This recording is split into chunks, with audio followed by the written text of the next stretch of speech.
Hello friends, this is SP Singh and crack exams में आपका स्वागत है। प्यारे दोस्तों, सीटेट जुलाई 2024 को टारगेट करते हुए हमारी एसएसटी की क्लासेस कंटिन्यू हैं, जिसमें जो आपकी जियोग्राफी है यानी कि जो भूगोल है, क्लास 6 की कंप्लीट जियोग्राफी हम लोग कवर कर चुके हैं और अब क्लास 7 की जियोग्राफी का चैप्टर नंबर ये सेकंड रहेगा। इसके बाद क्लास 8 की ज्योग्राफी को कवर करेंगे। इसी तरीके से हिस्ट्री और पॉलिटी की भी क्लासेस कंटिन्यू है, प्लेलिस्ट बनी हुई है, वहां से आप उनको देख सकते हैं। ओके, आज का ये चैप्टर बहुत इंपॉर्टेंट है। अगर आपने ये चैप्टर छोड़ दिया, इसका मतलब है आपने बहुत कुछ खो दिया। एक एक लाइन इसमें, एक एक लाइन बहुत इंपॉर्टेंट है। यदि मैं हाईलाइट करने बैठ जाता तो पूरा का पूरा चैप्टर ये हाईलाइट हो जाता। जो हमने इसमें लाइनें हाईलाइट नहीं की हैं वो भी इंपॉर्टेंट हैं। बहुत इंपॉर्टेंट चैप्टर है, एक एक पॉइंट आपको रटने लायक पॉइंट है। तो इस क्लास को आप बिल्कुल भी मिस मत कीजिएगा, एक भी सेकंड के लिए इसको स्किप ना करें। छोटी सी क्लास है लेकिन बहुत इंपॉर्टेंट है। आइए शुरू करते हैं। आज हम लोग जानेंगे हमारी पृथ्वी के अंदर क्या होता है। पृथ्वी के बाहर तो रोज देखते हैं क्या क्या हो रहा है, लेकिन पृथ्वी के अंदर भी बहुत सारी चीजें हैं जो हमें जाननी समझनी चाहिए। देखिए, हमारी पृथ्वी एक गतिशील ग्रह है। आपसे क्वेश्चन पूछेगा कि जो पृथ्वी है वह कैसा ग्रह है, स्थिर है, गतिशील है, कोई गति नहीं होती, या फिर इसमें से कोई नहीं। तो आपको ऑप्शन चूज करना होगा। हमारी पृथ्वी जो है वह एक गतिशील ग्रह है। गतिशील वो चीज होती है जिसमें मूवमेंट होता रहता है, जिसमें गति होती रहती है, ठीक है, जो कि स्थिर नहीं है, उसे हम गतिशील कहते हैं। तो यह एक गतिशील ग्रह है। पृथ्वी को क्या कहा गया है? पृथ्वी को नीला ग्रह कहा गया है। ओके, चलिए, इसके अंदर एवं बाहर निरंतर परिवर्तन होता रहता है। ऐसा नहीं है कि सिर्फ बाहर ही चेंजेस हो रहे हैं, पृथ्वी पर अंदर भी चेंजेस हो रहे हैं, अंदर भी इसमें परिवर्तन होता है। क्या आपने कभी सोचा है कि पृथ्वी के आंतरिक भाग में क्या है? पृथ्वी किन पदार्थों से मिलकर के बनी है, किन चीज़ों से मिलकर के बनी है? हम तो इतना जानते हैं कि ये सब मिट्टी ही मिट्टी हमको दिखाई दे रही है, लेकिन ऐसा नहीं है। बहुत सारी चीज़ें हैं जिनसे मिलकर के हमारी पृथ्वी बनी हुई है। आइए समझते हैं पृथ्वी के आंतरिक भाग को, बहुत अच्छे से समझने का प्रयास करेंगे। एक एक लाइन आप पेन और कॉपी उठा लीजिए, लिखना शुरू कर दीजिए। डियर फ्रेंड, एक प्याज की तरह पृथ्वी भी एक के ऊपर एक संकेंद्री परतों से बनी हुई है। यानी कि जिस तरीके से प्याज को आप खोलते चले जाएंगे उसमें बहुत सारी परतें होती हैं। लाइक दैट हमारी पृथ्वी में भी बहुत सारी परतें होती हैं। जैसे यह आंतरिक क्रोट होती है। यहाँ पे ये क्या है? ये बाहरी क्रोट होती है। फिर इसको क्या कहते हैं? ये जो पोर्शन है यहाँ पे, इसको क्रोट मेंटल कहते हैं, क्रोट मेंटल सीमा कहते हैं। ये जो पोर्शन यहाँ से लेकर के यहाँ से इतना, ये जो इतना पोर्शन है इसको मेंटल कहते हैं। ये हमारा क्या है? ये स्थलमंडल है। उसके ऊपर भी ये परपट्टी होती है। कितनी सारी परतें हैं एक के ऊपर एक, तो लाइक दैट, जैसे कि प्याज। ओके, इतनी बात क्लियर हो गई? वेरी गुड, ठीक है, आगे बढ़ते हैं। पृथ्वी की सतह की सबसे ऊपरी परत को परपटी कहते हैं। जो सबसे ऊपर ये जो पपड़ी होती है, ठीक है, हम लोग गांव में इसको परपटी को पपड़ी बोलते हैं। तो पपड़ी यानी कि ऊपर की जो परपटी होती है, ये चीज, ठीक है, ओके, इसको क्या बोलते हैं? ये परपटी होती है। पृथ्वी की सतह की जो सबसे ऊपर की परत होती है, इसको परपटी बोलते हैं। ये सबसे पतली परत होती है। सबसे पतली परत कौन सी होती है? तो आपको ध्यान रखना है कि पृथ्वी की सबसे पतली परत ऊपरी परत होती है, परपटी जिसको कहते हैं। इतनी बात क्लियर होती है? वेरी गुड, आगे बढ़ते हैं। यह महाद्वीपीय संहति में 35 किलोमीटर एवं समुद्री सतह में केवल 5 किलोमीटर तक ही है। इतना ध्यान रखना है। महाद्वीपीय संहति में 35 किलोमीटर और समुद्री सतह पर यह 5 किलोमीटर तक है। कौन? ये पतली परत की बात हो रही है, ऊपरी परत जो कि परपटी है। महाद्वीपीय संहति मुख्य रूप से सिलिका एवं एल्यूमिना जैसे खनिजों से बनी है। क्वेश्चन आपसे पूछ लेगा महाद्वीपीय संगति जो है वो मुख्य रूप से किसकी बनी हुई है? तो ये सिलिका और एल्यूमिना जैसे खनिजों से बनी हुई है। ओके, आगे बढ़ेंगे। इसीलिए इसको C for silica and L for alumina कहा जाता है। क्योंकि ये जो महाद्वीपीय संगति जो ये मुख्य रूप से किसकी बनी होती है, सिलिका और एल्यूमिना की। इसको मिला करके Cl कर दिया गया। C4 हो गया हमारा सिलिका और L4 हो गया एल्यूमिना। बात यहाँ पे खत्म हो जाती है। अब इसी की अगर बात की जाए महासागर की, तो महासागर की जो परपटी है वह मुख्य रूप से सिलिका और मैग्नीशियम की बनी होती है। अभी जो महाद्वीपी है इसकी सिलिका और एल्यूमिना से बनी है और महासागर की सिलिका और मैग्नीशियम से बनी है। यहाँ पे एल्यूमिना था, इसमें मैग्नीशियम है, इसीलिए इसको मै कहा जाता है। C4 यहाँ पे सिलिका हो जाता है, M फॉर मैग्नीशियम हो जाता है। इतनी बात क्लियर हो गई आपके सामने। Very good. यहाँ पे एक पिक्चर है जिसको आप देख पा रहे होंगे। इसमें साफ साफ लिखा है महाद्वीपीय परपटी एवं महासागरीय परपटी के बारे में। ठीक है, यहाँ पे ये क्या है, ये महासागरीय परपटी है यहाँ पे। ठीक है, ये महासागरीय परपटी है और ये क्या है, ये महासागर आप देख पा रहे होंगे। ये महाद्वीप है और ये महाद्वीप की परपटी है। ठीक है, और महाद्वीपीय ये जो परपटी है किसकी बनी होती है, ये सिलिका और एल्यूमिना की बनी होती है और महासागर की सिलिका और मैग्नीशियम की बनी होती है। पॉइंट टू बी नोटेड, बहुत अहम पॉइंट, एक एक लाइन बहुत महंगी है। परपटी के ठीक नीचे मेंटल होता है, मेटल बोलेंगे इसको, है ना।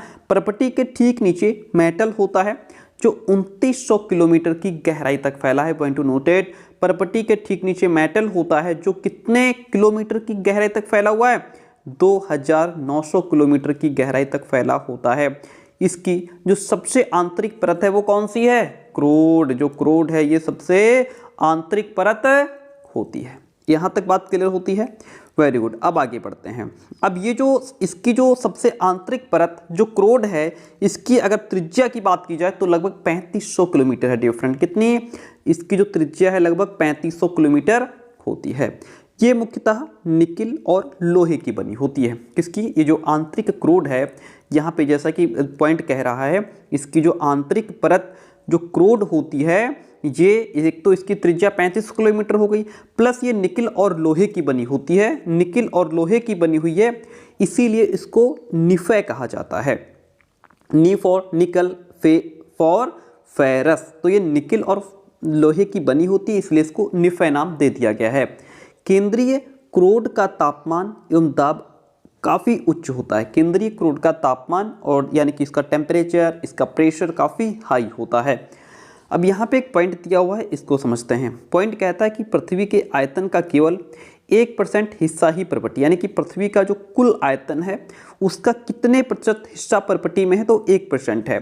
84% मेटल और 15% हिस्सा क्रोड है। ध्यान दीजिएगा, 84% हिस्सा मेटल में चला जाता है, 15% हिस्सा क्रोड में चला जाता है, हो गया 99% और 1% हिस्सा परपटी में चला गया। पृथ्वी की त्रिज्या की बात करें तो 6371 किलोमीटर है। पूछ लिया क्वेश्चन कि पृथ्वी की त्रिज्या कितनी है, हालांकि इतना सरल तरीके से नहीं पूछेगा, घुमा करके भले पूछ ले। तो पृथ्वी की त्रिज्या 6371 किलोमीटर है। यहाँ तक बात क्लियर होती है। हम आगे बढ़ते हैं। यहाँ से हम बात करेंगे शैल और खनिज की। प्यारे दोस्तों, किसकी बात करेंगे, शैल एवं खनिज की। यदि वीडियो पसंद आता है तो प्लीज़ लाइक और कमेंट करके ही जाया कीजिए, अपने दोस्तों तक शेयर कीजिए, क्योंकि ये रामबाण क्लासेस आपको कहीं नहीं मिलने वाली हैं। ठीक है, हम बार बार कहते हैं सीटेट एनसीईआरटी से बाहर पूछता नहीं है, आप एनसीईआरटी से बाहर पढ़ने की जरूरत नहीं है आपको। शैल एवं खनिज की बात करेंगे। देखिए, पृथ्वी की परपटी अनेक प्रकार की शैलों से बनी है, जैसा कि हमने अभी आपको बताया। पृथ्वी की जो परपटी होती है उसमें अनेक प्रकार के शैल होते हैं। ये नहीं किसी पर्टिकुलर शैल से बनी है, किसी विशेष शैल से नहीं बनी है, अनेक प्रकार की शैलों से बनी हुई है। पृथ्वी की परपटी बनाने वाले खनिज पदार्थ के किसी भी प्राकृतिक पिंड को शैल कहते हैं। पॉइंट नोट कीजिए, शैल किसे कहते हैं, या फिर ऐसे पूछ लेगा कि पृथ्वी की परपटी बनाने वाले खनिज पदार्थ के किसी भी प्राकृतिक पिंड को क्या कहा जाता है, उसको शैल कहा जाता है। शैल विभिन्न रंग, विभिन्न आकार और विभिन्न गठन के हो सकते हैं।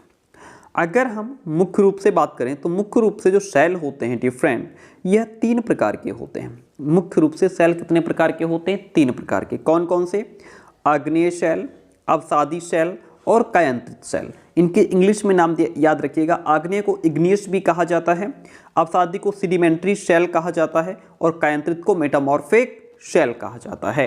ये 3 सेल होते हैं जो मुख्य रूप से इंपॉर्टेंट होते हैं। अब आगे समझिए पॉइंट को।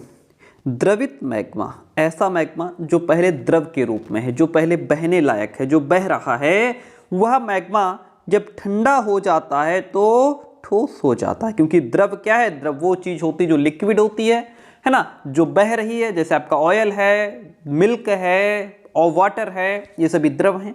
ठीक है, यानी कि जो चीज़ क्या है, पहले बह रही है, वो जब ठंडा हो जाता है तो फिर ठोस हो जाता है। यहाँ पे बात मैग्मा की हो रही है। इस प्रकार बने शेल को आग्नेय शेल कहते हैं। ध्यान दीजिए, द्रवित मैग्मा जब ठंडा होकर के ठोस हो जाता है तो इस प्रकार से जो शेल बनते हैं उन्हें आग्नेय शेल कहा जाता है।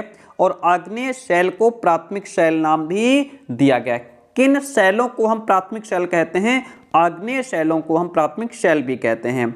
ये जो आग्नेय शेल है, ये जो प्राथमिक शेल है, ये 2 प्रकार की होती है। एक तो अंतर्भेदी शेल, दूसरी बहिर्भेदी शेल। Point to be noted.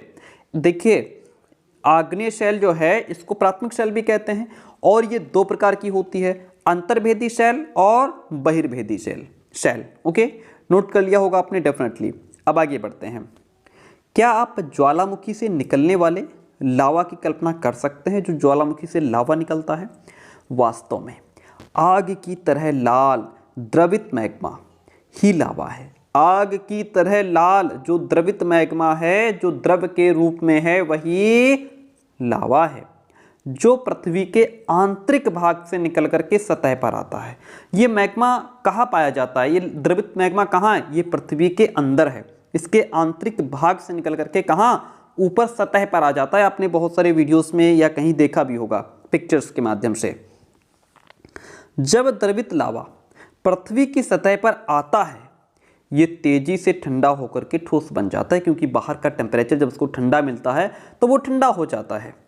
परपटी पर इस प्रकार से बने शेल को बहिर्भेदी आग्नेय शेल कहते हैं। आई बात समझ में? इतनी बात क्लियर हो गई? Very good.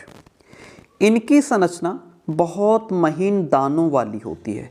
ये जो बहिर्भेदी शेल होते हैं, बहिर्भेदी जो आग्नेय शेल हैं, इनकी संरचना बहुत महीन दानों वाली होती है।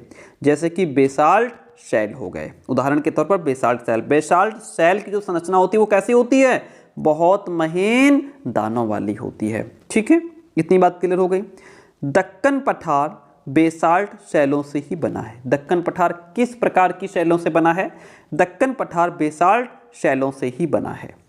द्रवित मैग्मा कभी कभी भूपरपटी यानी जमीन की परपटी के अंदर गहराई में ही ठंडा हो जाता है। पृथ्वी के ऊपर सतह पर ना आकर के गहराई में ही ठंडा हो जाता है। जब मैग्मा पृथ्वी की सतह पर ना आकर के गहराई में ही ठंडा हो जाता है, इस प्रकार से जो ठोस शेल बनते हैं उन्हें अंतर्भेदी आग्नेय शेल कहते हैं। डियर फ्रेंड, ध्यान रखिएगा, जब लावा ऊपर आकर के जहां ठंडा हो रहा है, जहां पृथ्वी के आंतरिक भाग से निकल करके ऊपर आकर के ठंडा हो रहा है, इस प्रकार से जो शेल बन रहे हैं उनको बहिर्भेदी आग्नेय शेल कह रहे हैं। और जो लावा जमीन के अंदर ही ठंडा हो रहा है उसको अंतर्भेदी आग्नेय शेल कहा जा रहा है। पॉइंट टू बी नोटेड, बहुत इंपॉर्टेंट। एक एक लाइन 1,000 रुपए की है। ठीक है, आगे बढ़ते हैं। धीरे धीरे ठंडा होने के कारण ये बड़े दानों का रूप ले लेती है। जो पहले बहुत महीन दाने थे वो यहाँ पे क्या हो गए? जब ठंडा हो गया है तो क्या है? धीरे धीरे ठंडा होने के कारण ये बड़े दानों का रूप ले लेते हैं। ग्रेनाइट ऐसे ही शेल का एक उदाहरण है। कैसे शेल का उदाहरण भैया? ये अंतर्भेदी आग्नेय शेल का उदाहरण है ग्रेनाइट शेल। लेई या मसालों तथा दानों का चूर्ण बनाने के लिए जिन अपघर्षण पत्थरों का उपयोग होता है वे ग्रेनाइट के बने होते हैं। ठीक है, लेई या मसालों तथा दानों का चूर्ण बनाने के लिए जिन अपघर्षण पत्थरों का उपयोग होता है उन्हें क्या नाम दिया गया? वो किसके बने होते हैं? वे ग्रेनाइट के बने होते हैं। किसके? ग्रेनाइट के बने होते हैं। आगे बढ़ते हैं। क्वेश्चन नहीं, पॉइंट कहता है कि शेल लुढ़क कर, चटक कर और एक दूसरे से टकरा कर छोटे छोटे टुकड़ों में टूट जाती हैं। इन छोटे कणों को अवसाद नाम दिया गया है। नोट कीजिए, सेल जो होते हैं वो लुढ़क करके, चटक करके, एक दूसरे से टकरा करके छोटे छोटे टुकड़ों में टूट जाते हैं। इन कणों को अवसाद कहा गया है। क्या नाम दिया गया? इन कणों को अवसाद नाम दिया गया। ये देखिए यहाँ पे ये अवसाद हैं जो क्या हो गए हैं, टूट गए हैं, छोटे छोटे टुकड़ों में ये विभाजित हो गए हैं, इन्हें अवसाद नाम यहाँ पे दिया गया है। इतनी बात क्लियर होती है? वेरी गुड, आगे बढ़ते हैं। नेक्स्ट पॉइंट हमारा कहता है, देखिएगा, ये अवसाद क्या होते हैं? ये अवसाद हवा, जल आदि के द्वारा एक स्थान से दूसरे स्थान पर पहुंचकर जमा कर दिए जाते हैं, या पहुंचा करके जमा कर दिए जाते हैं, इकट्ठा कर दिए जाते हैं। ये अदृढ़, अदृढ़ का मतलब दृढ़ नहीं है, मजबूत नहीं है, ये अदृढ़ अवसाद दबकर एवं कठोर होकर शैल की परत बनाने का काम करते हैं। इस प्रकार की शैलों को अवसादी शैल कहा जाता है। इस प्रकार की शैलों को क्या कहा गया? अवसादी शैल कहा गया। ये देखिए, यहाँ से ये अवसाद थे और फिर इनसे जो शैल बनी उनको अवसादी शैल नाम दिया गया है। अभी इस पिक्चर के माध्यम से हम और समझेंगे। इतनी बात क्लियर हो गई? इनको अवसादी शैल कहा गया। उदाहरण के लिए बलुआ, अच्छा ठीक है, यहीं तक हम समझ रहे थे ना। ये अदृढ़ अवसाद दबकर कठोर होकर शैल की परत बनाते हैं। इस प्रकार की शैलों को अवसादी शैल कहते हैं। यहाँ तक हो गया था। उदाहरण के तौर पर बलुआ पत्थर रेत के दानों से बनता है। जो बलुआ पत्थर होता है, जो रेत के दाने होते हैं, इनसे मिल करके बनता है। अब आपसे पूछ लेगा बलुआ पत्थर किससे बनता है, तो बलुआ पत्थर रेत के दानों से बनता है। इन शैलों में पौधों, जानवरों एवं अन्य सूक्ष्म जीवाणुओं जो कभी इन शैलों पर रहे हैं, उनके जीवाश्म भी हो सकते हैं। ध्यान दीजिए, ये जो शैल हैं, ये जो अवसादी शैल हैं, ठीक है, इन शैलों में क्या हो सकते हैं, जैसे पौधे हैं, जानवर हैं, या और भी जो छोटे छोटे जीवाणु हैं जो कभी इन शैलों पर रह चुके हैं, उनके ये जीवाश्म भी हो सकते हैं। जीवाश्म क्या होते हैं? जो नीचे दब गए, मर गए, है ना, वो हो गए अब जीवाश्म। आग्नेय एवं अवसादी शैल उच्च ताप एवं दाब के कारण कायांतरित शैलों में परिवर्तित हो सकती है। पॉइंट को फटाफट से नोट कर लीजिए बिना देरी के। आग्नेय और अवसादी जो शैल होती है, ये हाई टेम्परेचर, हाई प्रेशर की वजह से कायांतरित शैलों में परिवर्तित हो सकती है। कौन? आग्नेय एवं अवसादी शैल। यहाँ पे देखिए, आग्नेय एवं अवसादी शैल, देखिए ये आग्नेय शैल है जो कायांतरित शैल में परिवर्तित हो रही है। ये अवसादी शैल है जो कायांतरित शैल में परिवर्तित हो रही है। जैसा कि यहाँ पे हमने पॉइंट में समझा, परिवर्तित हो सकती है। इतनी बात क्लियर हो गई। उदाहरण के लिए चिकनी मिट्टी स्लेट में एवं चूना पत्थर संगमरमर में परिवर्तित हो जाता है। नोट कीजिए, आपसे पूछ लेगा चिकनी मिट्टी किस में परिवर्तित होती है? चिकनी मिट्टी स्लेट में चेंज हो जाती है और चूना पत्थर जो है वह संगमरमर में परिवर्तित हो जाता है। इतनी बात क्लियर होती है। अब यहाँ पे हम कुछ चीज़ें छोड़ गए थे, उनको समझ लेते हैं। जैसे अब अगर आपसे पूछ ले कि ये जो हम इग्नियस, सेडिमेंट्री और मेटामॉर्फिक, ये जो सेल हम पढ़ रहे थे, ये जो सेलों के नाम हैं यहाँ पे भाई, जैसे हमने पढ़ा कि मुख्य रूप से 3 प्रकार की सेल होती हैं, जिसको हम आग्नेय सेल को इग्नियस कहते हैं। तो ये इग्नियस शब्द कहाँ से आया? इग्नियस लैटिन शब्द है इग्निस, जिसका अर्थ होता है अग्नि। बात क्लियर। फिर दूसरी है अवसादी सेल, जिसको सेडिमेंट्री रॉक कहते हैं। लैटिन शब्द सेडिमेंटम, जिसका अर्थ होता है स्थिर, एक जगह पर। फिर है कायांतरित, जिसको मेटामॉर्फिक रॉक भी कहते हैं, सेल भी कहते हैं। ग्रीक शब्द मेटामॉर्फोस से बना हुआ है, जिसका अर्थ होता है रूप परिवर्तन। क्या होता है? रूप परिवर्तन। कुछ शब्दावली है, जैसे जीवाश्म क्या होते हैं? शैलों की परतों में दबे मरे हुए पौधे, जंतु के जो अवशेष हैं, जो बच गए हैं, उनको जीवाश्म कहा जाता है। यहाँ पे एक पिक्चर है जिसमें यह कहा जा रहा है कायांतरित सेल में परिवर्तित अवसादी सेल, जो अवसादी सेल थी अब वो यहाँ पे कायांतरित सेल में परिवर्तित हो गई है। अब यहाँ पे एक पॉइंट है, यहाँ तक तो हमने कवर कर लिया। यहाँ से हम समझते हैं चीज़ों को बहुत अच्छी। देखिए, शैल क्या है? हमारे लिए बहुत उपयोगी हैं। कठोर शैलों का उपयोग सड़क, घर एवं इमारत बनाने के लिए किया जाता है। ओके, इतनी बात क्लियर हो गई? ठीक है, बस इतना ही पढ़ना है इसमें। यहाँ पे क्या है कि अनेक स्मारकों के चित्र आप इकट्ठा कर लीजिए, फिर पता करिए कि वे किन सेलों से बने हैं। जैसे कि यहाँ पे हम दो पिक्चर्स देख पा रहे हैं, एक तो लाल किला है, दूसरा ताजमहल है। जो लाल किला है ये लाल बलुआ पत्थर से बना हुआ है, लाल बलुआ पत्थर से बना हुआ है हमारा लाल किला, और सफ़ेद संगमरमर से बना है ताजमहल। ओके, चलिए अब यहाँ पे चीज़ों को और ठीक से समझने का प्रयास करते हैं। आपको जानकर आश्चर्य होगा कि किन्हीं निश्चित दशाओं में not direction, this is condition, निश्चित कंडीशन में एक प्रकार की सेल चक्रीय तरीके से एक दूसरे में परिवर्तित हो जाते हैं। एक प्रकार की सेल एक ही है, चाहे वो कायांतरित सेल हो, लेकिन ये क्या है कि चक्रीय तरीके से एक दूसरे में परिवर्तित हो जाती हैं। यही कायांतरित सेल मैग्मा बन जाती है, यही आग्नेय सेल बन जाती है, यही अवसाद बन जाता है, यही अवसादी सेल बन जाती है, फिर से ये कायांतरित सेल ही बन जाती है। तो किस तरीके से? चक्रीय तरीके से एक दूसरे में परिवर्तित भी हो जाते हैं। ठीक है, एक सेल से दूसरे में परिवर्तन होने की ये जो प्रक्रिया है इसको सेल चक्र कहा गया है। क्या नाम दिया गया है? इसको सेल चक्र नाम दिया गया है। यहाँ पे नीचे आप देख पा रहे होंगे सेल चक्र लिखा हुआ है। ठीक है, सेल चक्र इसको कहा जाता है। इतनी बात क्लियर हो गई। इस प्रक्रिया को सेल चक्र कहते हैं। आप जानते हैं कि द्रवित मैग्मा ठंडा होकर ठोस आग्नेय सेल बन जाता है। ये जो मैग्मा है वो द्रव के रूप में है। ये मैग्मा किस रूप में है? ये मैग्मा द्रव के रूप में है। और यही जो मैग्मा है जब ये ठंडा हो जाता है तो ठोस आग्नेय सेल बन जाता है। यहाँ देखिएगा ये क्या है? ये ठोस आग्नेय सेल में परिवर्तित हो गया। जो यहाँ द्रव के रूप में मैग्मा था वह अब जब ठंडा हुआ तो आग्नेय सेल बन गया। इतनी बात क्लियर हो गई? Very good. आग्नेय सेल बन गया। ये आग्नेय सेल छोटे छोटे टुकड़ों में टूटकर, ये आग्नेय सेल यहाँ पे छोटे छोटे टुकड़ों में टूट गए हैं। एक स्थान से दूसरे स्थान पर स्थानांतरित होकर के अवसादी सेल का निर्माण करते हैं। ये एक स्थान से दूसरे स्थान पर ट्रांसफ़र होकर के, स्थानांतरित होकर के इन्होंने अवसादी सेल का निर्माण कर दिया। इतनी बात क्लियर हो गई? ठीक है, ओके। ताप एवं दाब के कारण, यानी कि प्रेशर एंड टेम्परेचर की वजह से ये आग्नेय एवं अवसादी सेल कायांतरित सेल में बदल जाते हैं। अब ये आग्नेय सेल से एरो इधर आया है, यानी कि ये आग्नेय सेल भी कायांतरित सेल में परिवर्तित हो जाता है। अवसादी सेल भी कायांतरित सेल में परिवर्तित हो जाता है। किसकी वजह से? प्रेशर और टेम्परेचर की वजह से, ताप और दाब की वजह से। लेकिन जब हम इसको हाई प्रेशर और हाई टेम्परेचर देते हैं तो ये कायांतरित सेल फिर से पिघल करके मैग्मा बन जाते हैं।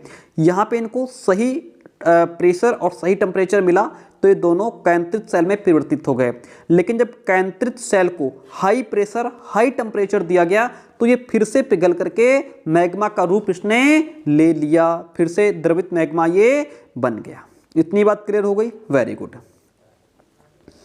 यह द्रवित मैग्मा पुनः ठंडा हुआ। ये द्रवित मैग्मा फिर से ठंडा होकर के आग्नेय सेल में परिवर्तित हो गया। फिर ये अवसाद बनेंगे, फिर अवसादी सेल बनेंगे, फिर ये मैग्मा भी बन जाएगा, अकांतरित सेल भी बन सकता है। तो ये पूरा प्रोसेस चलता रहता है। वेरी गुड, आगे बढ़ते हैं। यहाँ से आपका लास्ट स्टेप ये है और आप कमेंट करके आज ये जरूर बताएंगे क्लास कैसी रही।